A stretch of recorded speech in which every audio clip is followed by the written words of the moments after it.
So welcome to our outreach session 2. For the years that CoEDL has been running, CoEDL has reached out to a huge range of audiences, including providing input to government policy, communicating with the public through various exhibitions, working with migrant communities on language maintenance, and with Indigenous communities on language maintenance and revitalisation. So what we're doing now is having a little bit of a panel discussion so that we can engage in a dialogue with some of the CoEDL researchers who have led some of these initiatives, and we'll be continuing this with the next outreach session as well this afternoon.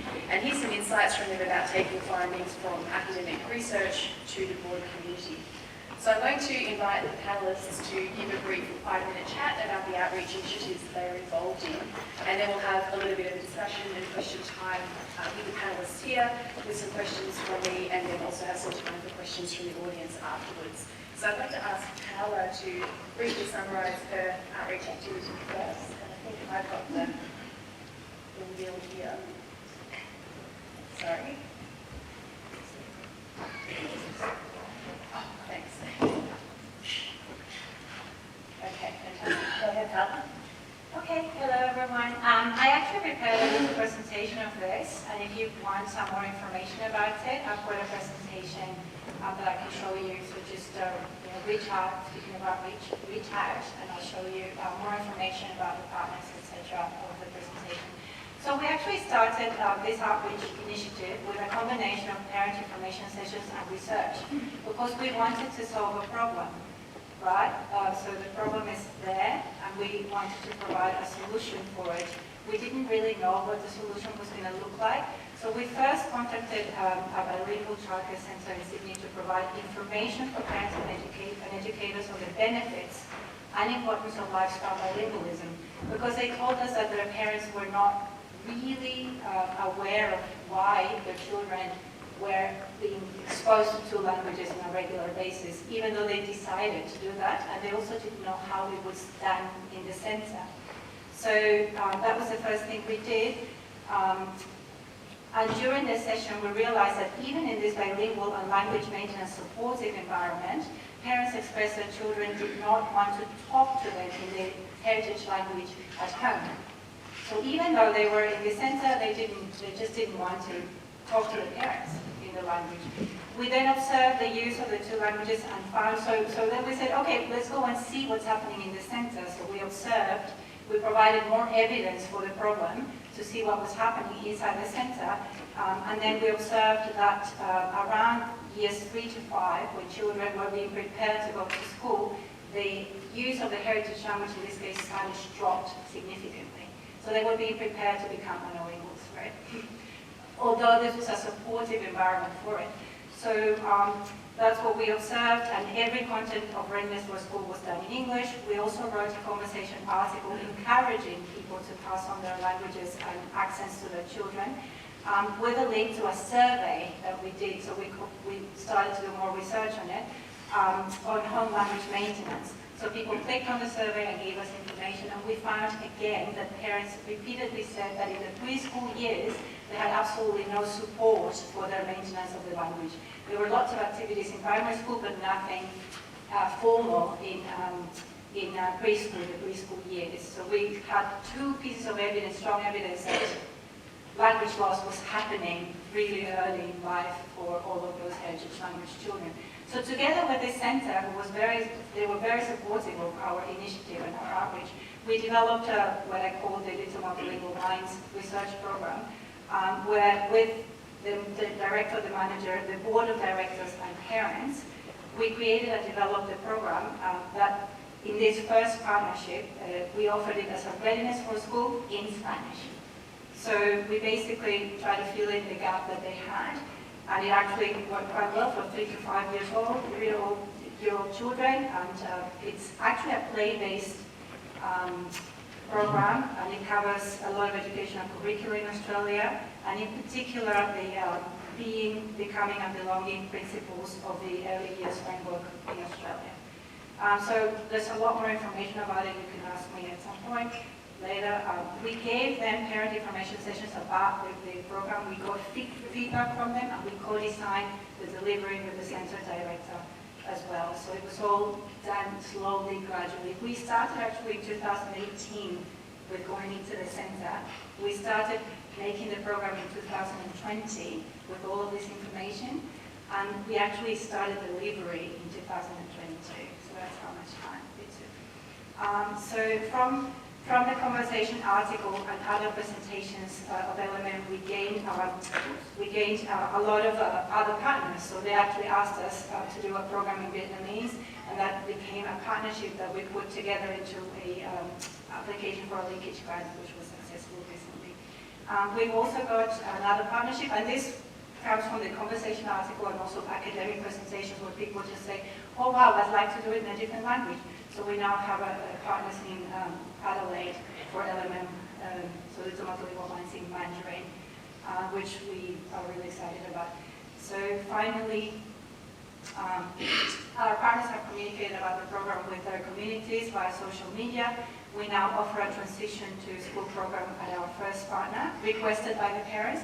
The parents have also started a Facebook group for the activities that they want to do parallelly and separately from the program. And we will continue the same combination of outreach with the new linkage project and with the goal of including the program in the compulsory preschool year starting in 2030 in New South Wales and perhaps in other states earlier. Thank you.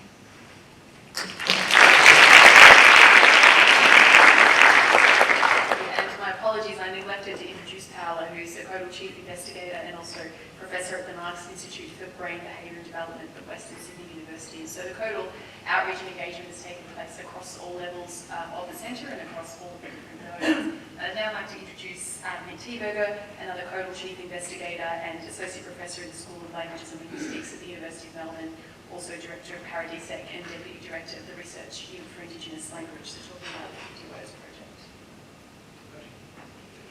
Yep. No. Oh, okay.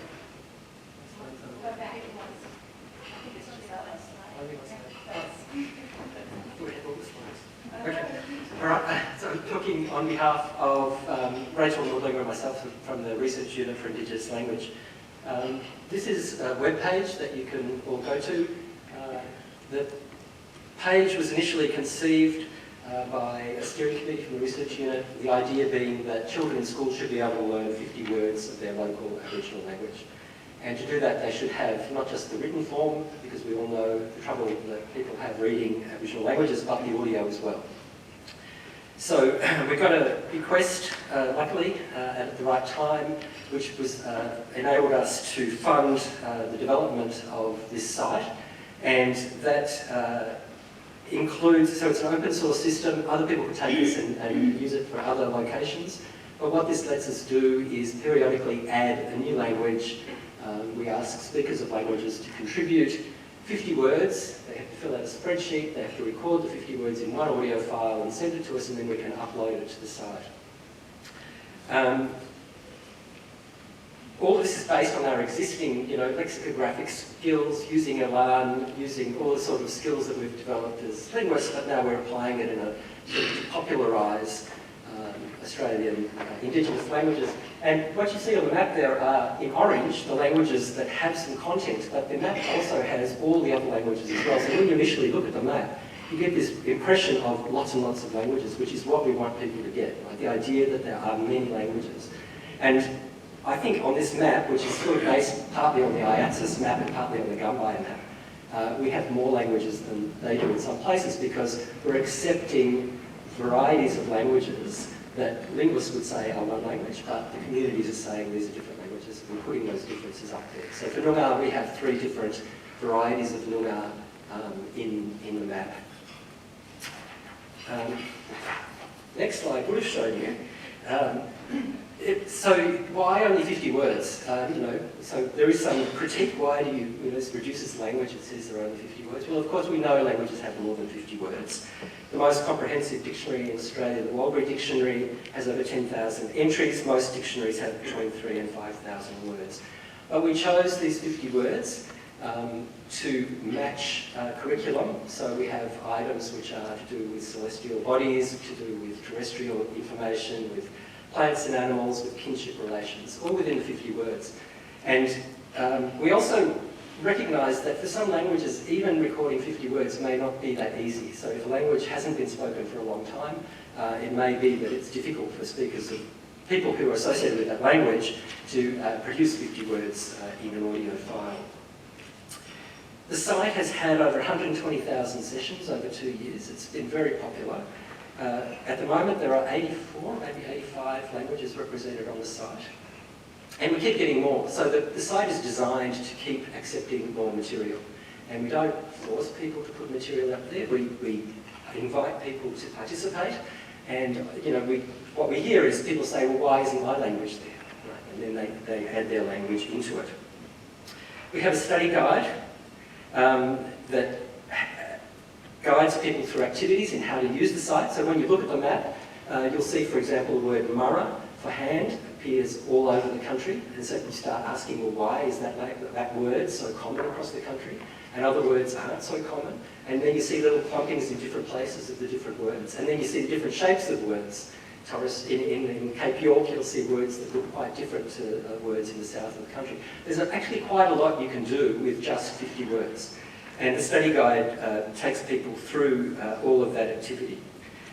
So this is a platform for presentation of words and audio.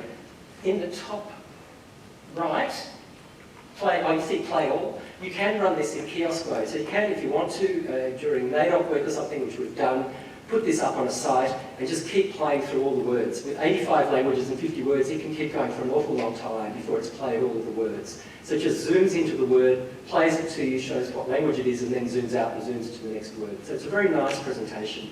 And again, it gives you a sense of the diversity of languages all over the country. Thanks.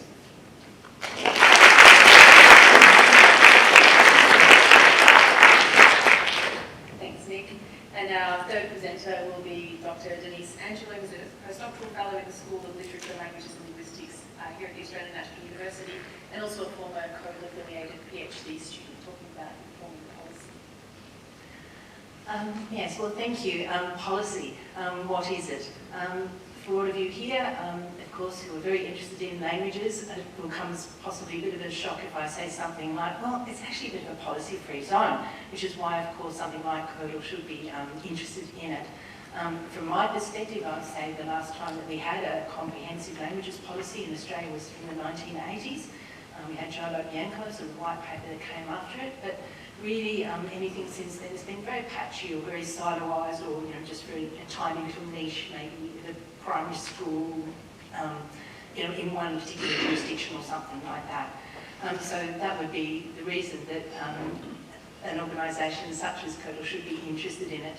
Policy, of course, could take the form of big documents which have a physical form, or at least a digital physical form nowadays. But really, the grunt work of policy happens in all of the underbelly. And I think CoEDL, if you don't mind my saying so, it's actually been really good at that underbelly. Because we've had people in so many different institutions from so many previous walks of life, all being brand new.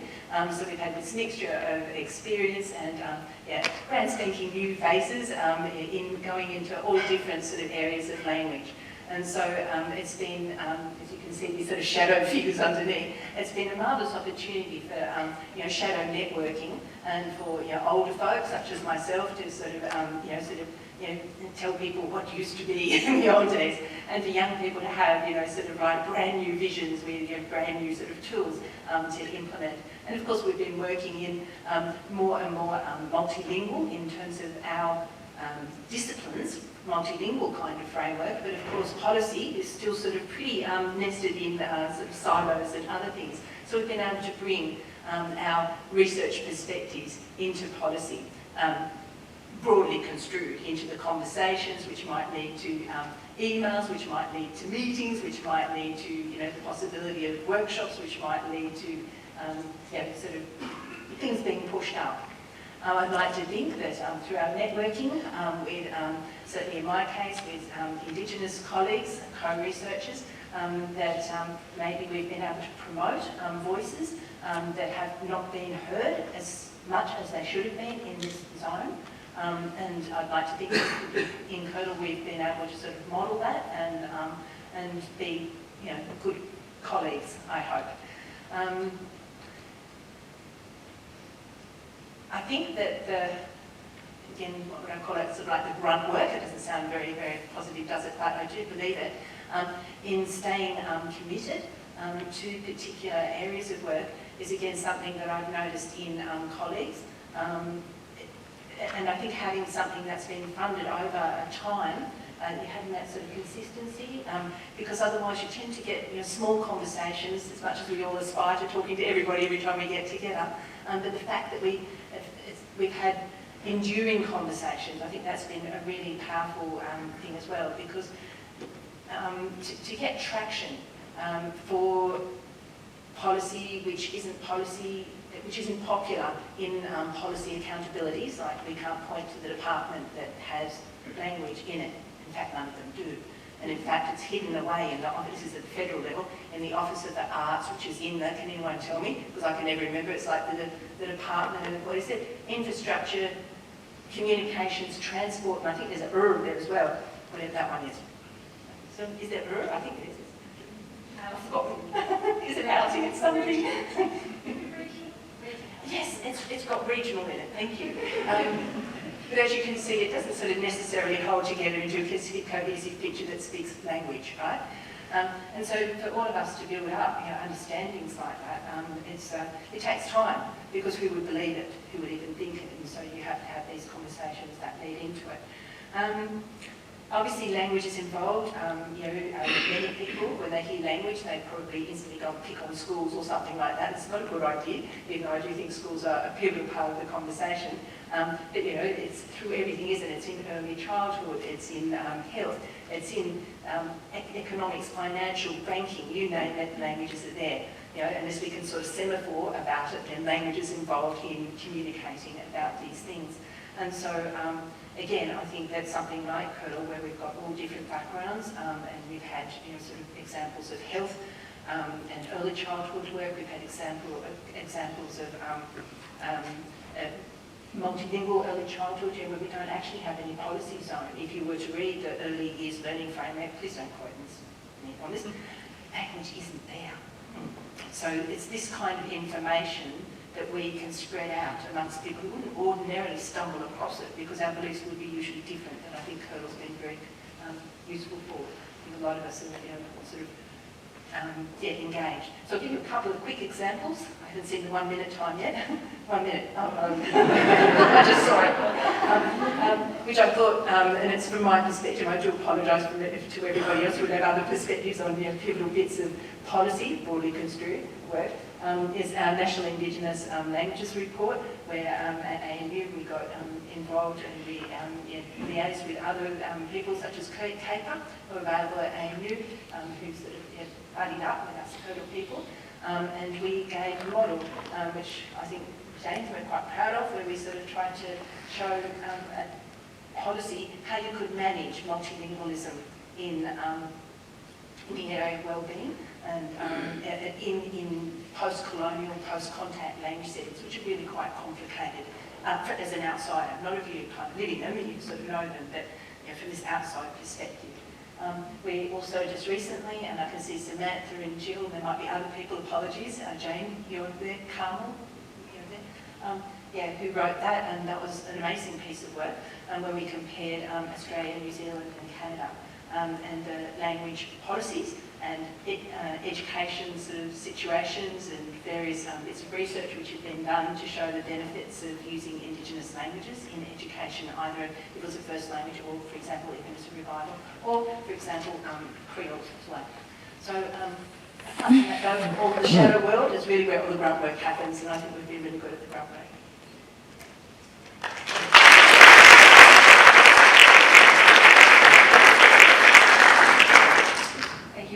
Summaries. So I wanted to talk a little bit about some of the challenges in outreach and engagement work, because it is something that's challenging, not just a matter of taking some research data and putting it out there, or taking a research finding and putting it out there, but thinking about what you want to achieve, how best to go about that, how to interact appropriately and effectively with the audiences that you might be engaging with. So maybe a question first for Paola, thinking about the Little Multilingual Minds project. What are some of the challenges, but also your approaches to encouraging parents and preschools that the kids are in to foster use by children of their home language or the family's language. And so you mentioned that this was something that families identified was a particular challenge. How did you help to support overcoming that challenge? Yeah, so it comes from different ways of doing it and different cultures do it differently, right? So I think that even in spaces where the centres are supportive, they don't really know how to connect to parents individually. And I think just listening, those parent information sessions were really very insightful, I think, where you just open to them to tell you. And also in surveys, when you leave those boxes that everyone hates, right, because you can't quantify, those are the ones that actually make a difference, because people really, some, not everyone, but they actually leave you some information that is very insightful. So in those surveys that we have, the nationwide surveys that we put some extracts on the state article, people actually in 2021 said that they didn't want to pass the language because they felt that the children were going to be as discriminated as they were themselves. So you have those feelings, and some people also feel that why would they give this burden to their children? Because there's no support, right? There's no information, there's no real understanding of the importance of giving them the opportunity, even if they don't want it afterwards, right? You just provide them the opportunity to be multilingual through their life, right? And starting at that really window of opportunity from under 5, right? 0 to 5, like the first 2,000 years of your life, as we know, right? Are the most important 2,000 days, sorry. And then for the generations to come, right? So 2,000 days are really important, and given just the opportunity, I think, to give a voice to all of those parents and families and centres as well. They get forgotten, right? I mean, the director of a centre has a humongous bureaucratic and administrative task and cannot be there for every parent, right? So finding a way to get through to them in connection to what they overhear from the parents was really important for us as well. Thank you. Well, thinking a bit more about support for languages and multilingualism, and maybe a similar question for Denise about some of the challenges but also your approaches to informing policy. And so you talked about the underbelly and sort of working in the shadows, and also about, you know, how having this conversation might lead to that conversation. So from the outside, it sounds like there's probably quite a bit of strategy behind some of the work that you've been doing in terms of thinking about how it can be most effective. Yeah. In my more honest moments, I sort of say you throw the balls in the air and just pray that some of them land. Because obviously, if you're not part of that bureaucracy, it's very difficult to get traction or to know which bit of email or which person will actually be ready to listen, and particularly when you don't have ready-made accountability structures. So as I pointed out, it's very difficult to find out who you should actually contact about something about language, right?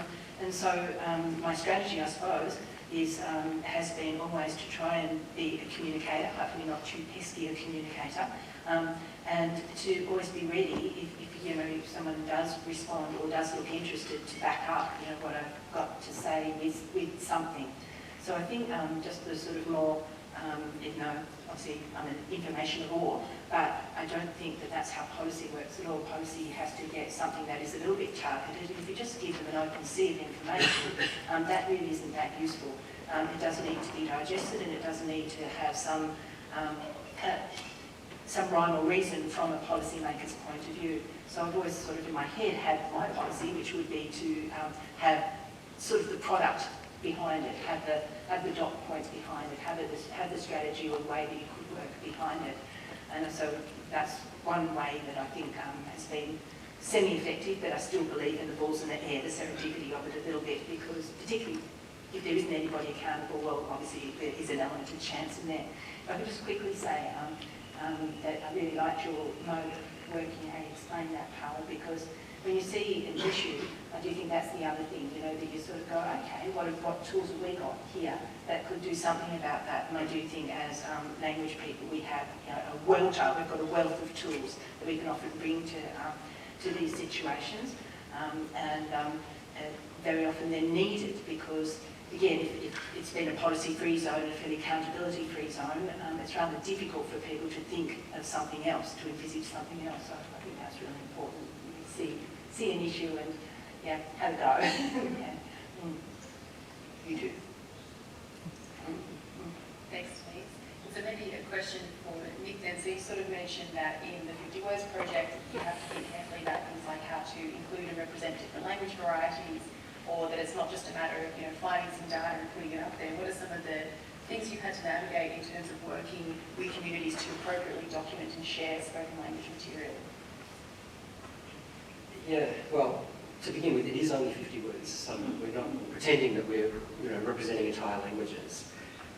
We have had instances where a language has been put up and it's been there for a while, and then some other member of that community decides that that's not the appropriate person to have that list, to have spoken that list, and they'll approach us and we'll take it down and leave it up to them to negotiate.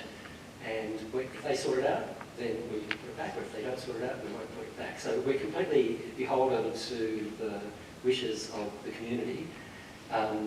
That's only happened a couple of times. So within, you know, 80-odd languages, that's only happened a couple of times. And then we do allow people to put up different varieties. At the moment, we're discussing it with a community where the differences seem to really be a tradition of orthographies. So it's exactly the same audio, but the community has two different prevailing orthographies, which they hold fiercely to. And you know, it may end up that we'll have two varieties of this language, only differentiated by the spelling systems that are used. So there are lots of issues. We didn't foresee these issues, but you know, we're flexible in the way that we work with it, and we're always trying to be responsive to the needs of the communities rather than imposing our own will on them. Thanks. So maybe thinking about not just the challenges, but some of the successes, are there any sort of things that are particular achievements that you are proud of that have come from the outreach work that you've been doing, or maybe a particular interaction that you feel really highlighted the value of the outreach work that you were doing? This is an open question to everyone. Anything that comes to mind? So I think the Vietnamese community was really interesting for me. They had involved the council to help them find their strategy. They lost a primary school that was the only bilingual primary school for Vietnamese and English, and they wanted to bring that back. And so I proposed to them that why don't we start early, and that took some time, right, to simple. And then when talking to early childhood, and speaking of policy, right, early childhood education does not understand multilingualism at all. And that for me was really interesting, right, because I thought, they understand neurodiversity quite well.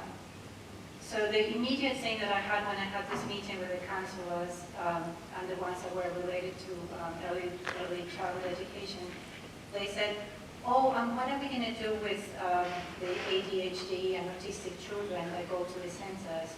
Can they learn languages? And I thought, ooh, I took like one step back and I explained to them that this actually may help them because there's literature that suggests that you know, being in a different environment, different context, giving them extra cultural information and those kinds of things can help them. They were like, oh.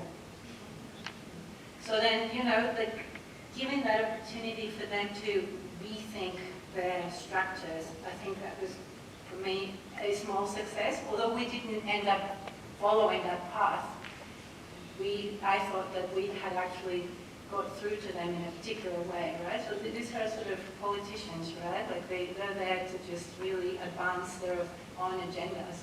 And so the fact that they could do that just briefly, you know, for a millisecond maybe, it gave you some idea that we could potentially do what Denise was saying. I was talking about, like, if you put yourself out there and you explain with evidence why it is that we need this to happen in this country, right, and you know, the world, whatever. It just gives you the feeling that you can make a difference, and that's, I think, when it starts. I think that was, I mean, I was really depressed after the meeting, I have to say, because they said, well, we have other agendas, and we ultimately decided to go even more center by center based, right? As opposed to trying to get to all of the early learning centers or all of it. We just said, okay, let's do it. But the fact that they realized that that was okay actually led them to fund the project with Good Start Early Learning Railroad, which is one of our partners. So they actually did decide to put the council money unanimously into funding the project. And I thought that was a success, I think. That makes me happy. Thanks, Paola. So we've had lots of good feedback about the 50 Words project. And one example, again, that we didn't really foresee was that there would be people whose grandparents might have spoken one of the languages that are in the 50 Words and they don't speak it. So we've had a report of somebody who takes those 50 words and puts it onto, they play it to themselves as they're driving their car, so they're relearning these 50 words, just those 50 words. But they're getting the pronunciation, they're getting the idea of the spelling system and so on, of the language that they are associated with but they no longer speak. So that's an example, I suppose, of a success. At the other end of the spectrum, the Governor-General of Australia took an interest in the 50 Words project and came to Melbourne University specifically to look at the 50 Words project and bypassed the Vice-Chancellor and the Dean and just came straight to Rachel.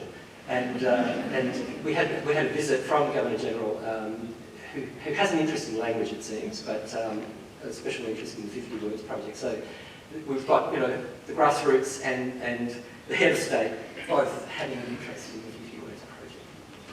Thanks, Nick. Denise, anything in particular that stands out for you? Yeah, so hard. I hope this is not an example of me being a glass kind of empty person or something, because I still think I see the challenges. I think being able to get Jill, sort of like a little bit of traction for the idea that literacy is parasitic on a language, that bit. Because in Australian education settings, what we have is, everything is literacy, right? And we would have bumped into that one. And so we've had a number of projects or policy projects and policy endeavours that have tried to insert the language back into sort of the education zone and to sort of, have so much work about what you're measuring, in things like NAPA, and actually might be something to do with how much English someone's in English. It's not just literacy. And we've had projects at the other end which have, firmly sort of grasped, the expertise in a bilingual school, a long-running and fiercely fought for bilingual school in remote Australia, and sort of looked at, what might assist with, and also keep a place for the first language and literacy in the first language and literacy development in that first language. So examples like that to me are really, they're often not clear from the outside. You don't get the nice little white book or something that says policy or something like that. But again, like what you said, you could kind of cry a little bit about it, but on the other hand, you could see each thing as a little bit of a step, a little bit of a pushback against that monolingual English, sort of colonial kind of endeavour that we suffer from a lot in the language of science. So that's an example. Thanks, Denise.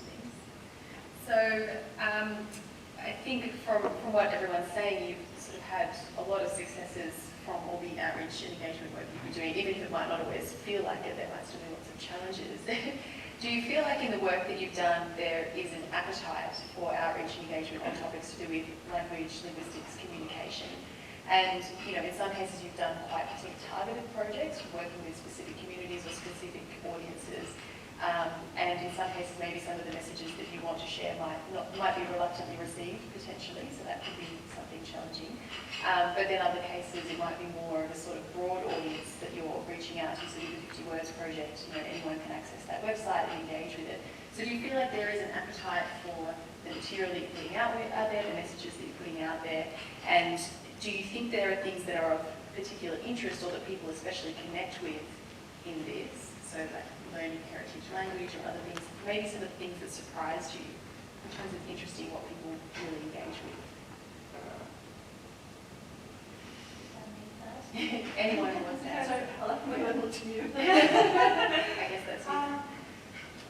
I actually think that there is a momentum somehow.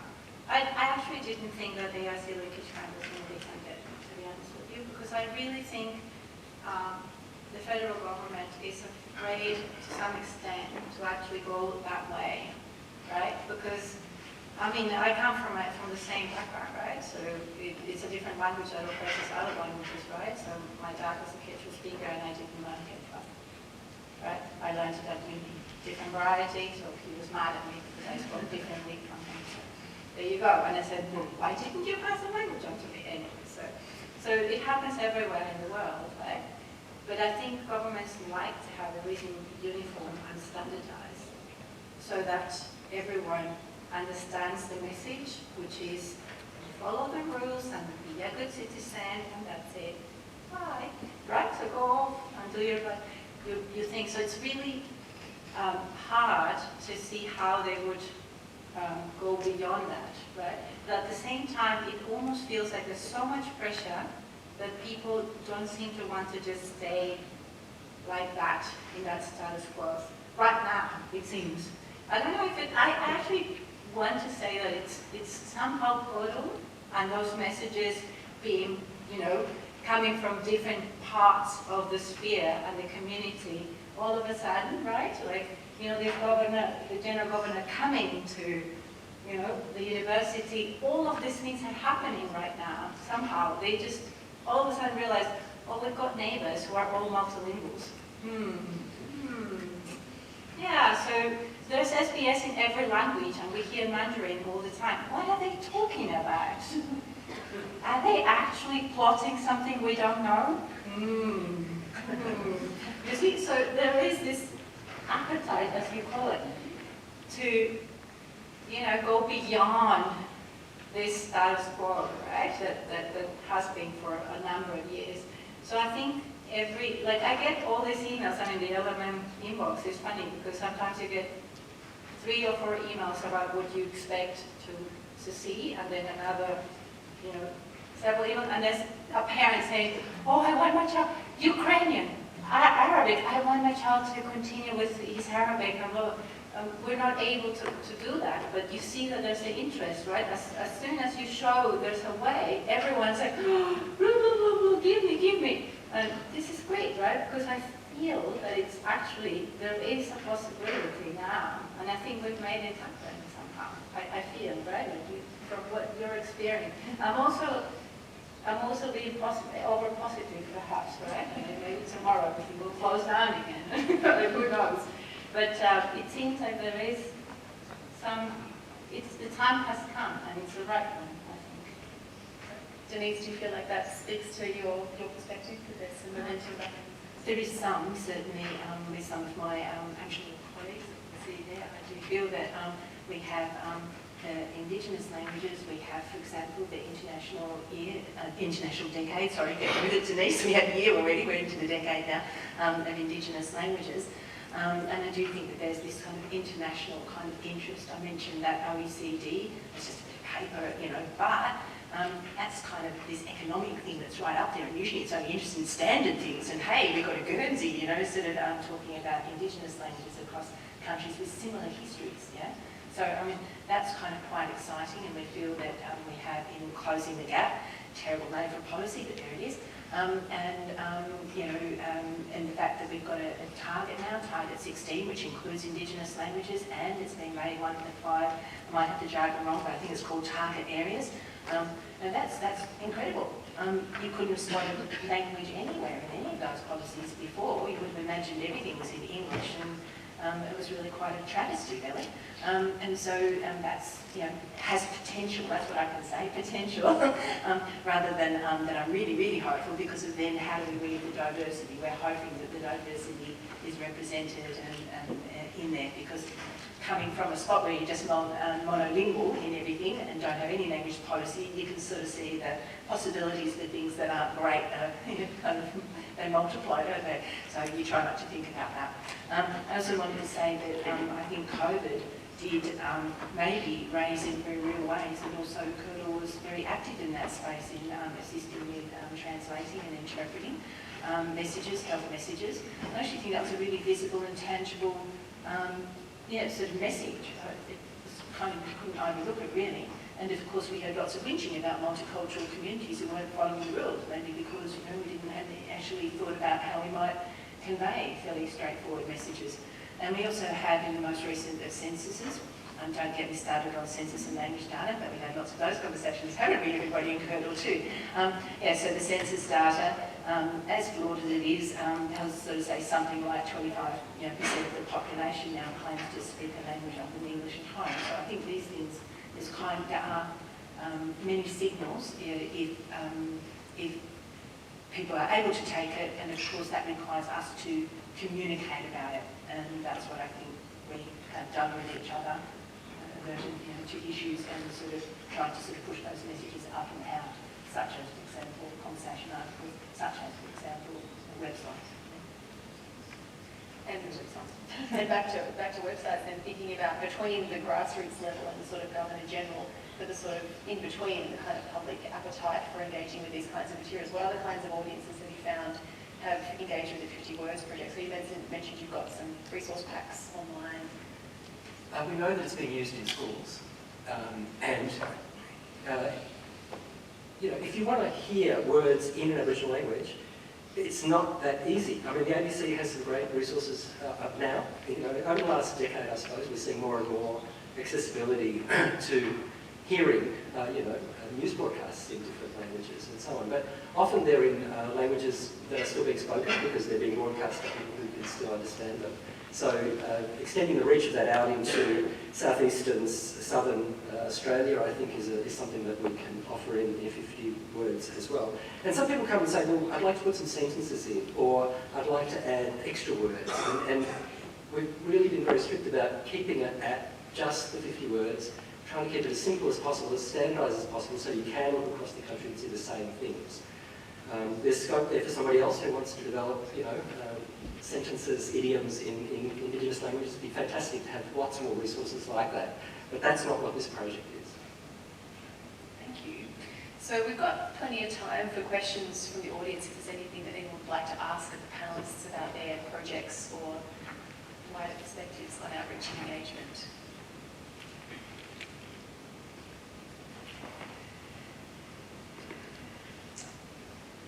That's scary.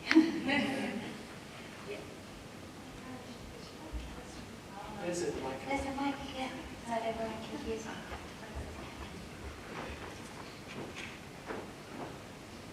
Yep. Thank you. Sorry, no, you hear me. Jim Fisher. Paola, I was just wondering, is there any hard data about how much language input in another language is needed for kids to really, really get it embedded? Just curious, because it often seems there's just not enough of that other language, of the second language. That's a really good question. So ideally, you'd like to have as much as possible, right? Obviously. I mean, I've read some ideas for projects where they want to measure how well kids speak or use a language, right? But how would you do that if you're not able to provide more hours of contact with the languages, right? So I think the more the merrier. If you want to be truly bilingual, you have to have 50-50, right? It's the idea. It's the ideal, but it doesn't happen all the time. And it's also the case that people tend to do. There is a really nice, if you're interested, I'll give you the new ideas of it with my colleague who's in our project, Angelo. She has a short book on childhood bilingualism.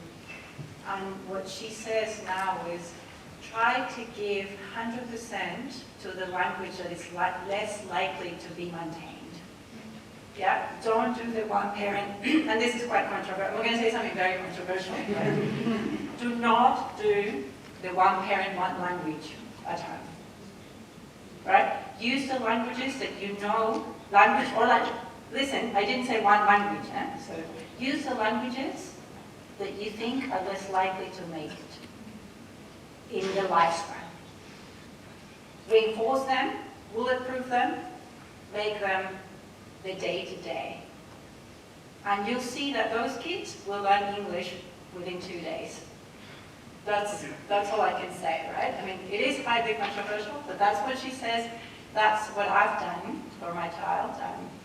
She's completely dominant in Spanish, and she doesn't understand why everyone speaks only English in kindergarten. She's like, Mom, and she says it to me in Spanish, I say, they only speak English. Can you believe that? And she was born and raised in Australia. She speaks Spanish and Dutch, so she always, the thing is, if she doesn't speak Spanish to me, she has to speak Dutch. And so that's it.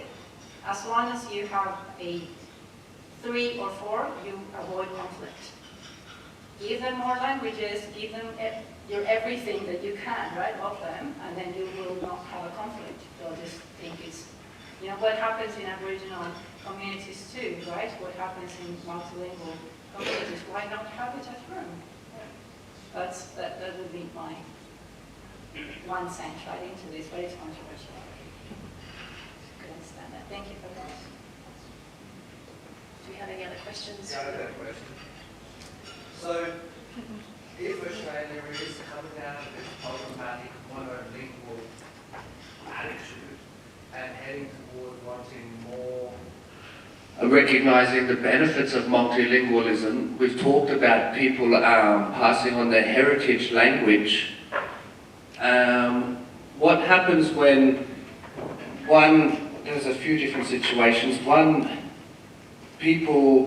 The broader Australian community, which for so long has been monolingual, how do we find ways for them to access the benefits of multilingualism if they can't create this language environment in their home? And like other situations where it might have just been lost one generation, the parents can't create that for their children, but they want the language the grandparents speak, or something like that. I have a compound for that question. Early childhood education. So this is what we do. We actually have now in 3 centres 2 groups of learners, L2 and HL, and that's what we're comparing to. So from the time they're very young, we'd like to offer them the possibility. And in Adelaide, we put an EOI, right, for the families in the centres, 2 centres, one Montessori centre and one advanced learning. So they want to provide extra to the children that go to the centre. Within 2 days of the EOIs, 44 families, within 2 days, 44 families signed their children up for Mandarin. Out of those, 44, right, in each centre, about only 20% are on language of Mandarin. I live in Adelaide. What are those 2? Ooh, if I had my slides, you would have read them. So I can tell you that we've got 2 centres that are starting on a trial this year.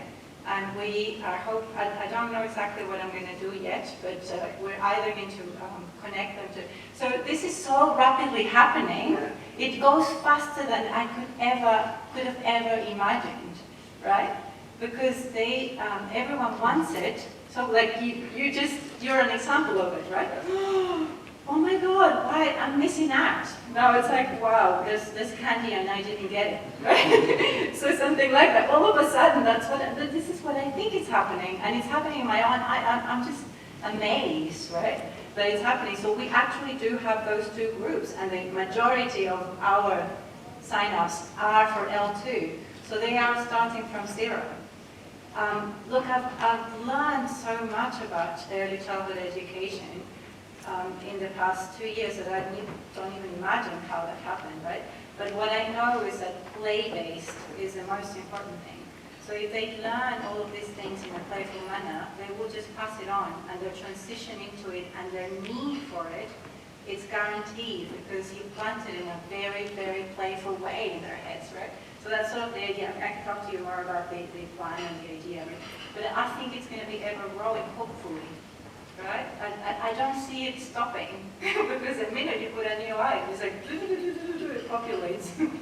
So it seems to be a need now, and we could potentially get it, but it needs to. Anne-Marie can probably also mention something. this is something that's happening from all places. I don't know how long it'll take, right? But it's happening as we speak. Well, I mean, you can also plot multilingualism in Australia over time, you know, from the original hugely multilingual continent, and then there's a reduction to maybe a few varieties of Welsh, Irish, English, and a few, you know, other Australians, and then, you know, post-war, a huge influx of immigrants, and then multilingualism developing and continuing to develop as we get more migrants into Australia. So one way is that the monolinguals just fade away, or that they learn more languages. But I think, you know, we're seeing more and more people who have had one parent or two parents born overseas. The problem that happened is that for a number of years, it was reductionist. So even when you had that happening, they just decided objectively and strongly not to use the other language because they want to be standard, assimilated into the country. And one of the things they mentioned in those open boxes, they say, I wanted to have another identity because I wanted to leave the identity that I used to have back where I came from. And so I wanted to become someone who could contribute to the society. I mean, I've read this time over and over again, and my dad was the same. It's not Australia, it's not unique, right? It happens everywhere. So the fact that it's turned around in this, you know, probably 5 years or something, you see that it's like, they're like, hang on, that was sad, right? Why did I do that kind of thing? Right? And it started to, that's, I think, so it's like a U-shape, right? You stop and then you go back into it somehow. And probably this repeats in history all the time, right? You have this Babel, and then it goes into one, and then it starts again. I mean, you guys know more about this. With a number of people in the audience who are working on reviving their languages too. I mean, people have their own, each community has its own, each language community has its own attitude to that and how they want to work that space. But some communities, I know Jasmine and Karina, they've chosen to sort of like research and teach their language, you know, to all Aboriginal people in the area where they live, and to non-Indigenous people too. So, you know, these are also possibilities. Also, not that it's my expertise, but you know, when I was growing up, it was quite common for people to learn languages at TAFE, at continuing education, adult education, all sorts of things. This is not unheard of in this country. Yeah, so this is, you know, where there's a will, there's a way. Yeah, as a languages teacher, you know, sort of from school and uni, I have, you know, cried a little bit about what I've seen as sort of like your U shape, and I, you know, hope that will change. Thank you. So I think we've got time for one more question, and you've got the mic ready, so that's good. Go ahead. I wanted to ask, and maybe this is more for Denise and Paola, but about where you have this kind of reductionist view and coming into this huge explosion of, firstly, language resources and appreciation of Aboriginal languages, but also, you know, people wanting to relearn or continue heritage languages from other places. And then you have people who have ancestry from both. Say, you know, the huge long history of Aboriginal Chinese marriages in Australia, that kind of thing. How do we go in a policy sense with juggling Indigenous languages, so languages of place and country that go on, with also maintaining those heritage languages for children, coming out of this monolingual mindset into a multilingual space in a policy sense? Do you mind if I have a go at that? I've worked in many communities where, so for example, if, you know, you think about the Torres Strait, we have two major traditional languages. We have a contact language, Yonpa as it's called now. And we also have, for example, a very long-term history of Japanese settlement. Many families would consider themselves, and proudly so, as Japanese and Torres Strait Islander, and have even a tradition of you know, sort of multilingualism, but you know, more in the Yonpa talk kind of end of the scale rather than lots of Japanese. And because there hasn't been much Japanese teaching that they've been able to organise in the Straits, sort of it's tended to be an older variety of Japanese, and families, you know, really liked recounting, when we used to have, boatloads of Japanese tourists in Cairns, and their families would be, sort of, they thought it was hilarious having their grandparents talking old Japanese to people who spoke modern Japanese, and the sort of miscommunications that happened. So in those sort of settings, I mean, it really isn't that hard. When I went to school, said it was quite possible to learn two languages. That was kind of considered, fairly normal. I went to a really ordinary kind of little high school, and that was what was on the thing. I really wanted to learn Latin, but there weren't enough people who wanted to. There you go. Now, not saying I had the best of selections. I should have had Darug, because I was in Sydney, as well as maybe a selection of sort of Asian languages, but I only got a selection of European languages, being at that kind of age. So it's quite possible. I just think that it's kind of one has to think about how you're going to populate it. And I think you have to be very respectful. A lot of people have tried to think it through themselves, as in with Aboriginal people, because I work on the Master of Indigenous Language Education at Sydney, so I sort of spend a lot of time talking to former students, now colleagues and friends, about their views on this. And largely, they're not interested in just making sure that other people lose their languages. Having experienced that, they're sort of very keen that, so that there should be some sort of respectful coexistence, between language of place and other people's languages. It's not just people coming from overseas, there's also Aboriginal and Torres Strait Islander people coming from other countries to capital cities, for example. And how does that work? The thing is, it never will work if we don't talk about it. And we've made a really good job of not talking about it. Whereas it is kind of manageable. Sure, 10 in a really little high school probably isn't going to happen, but look, we've got all sorts of online learning, all kinds of possibilities now. Thank you. So that draws this current outreach session to a close. So please join me in thanking all of the panelists.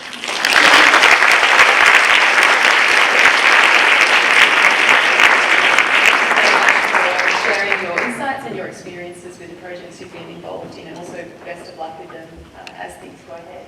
Just a small gift for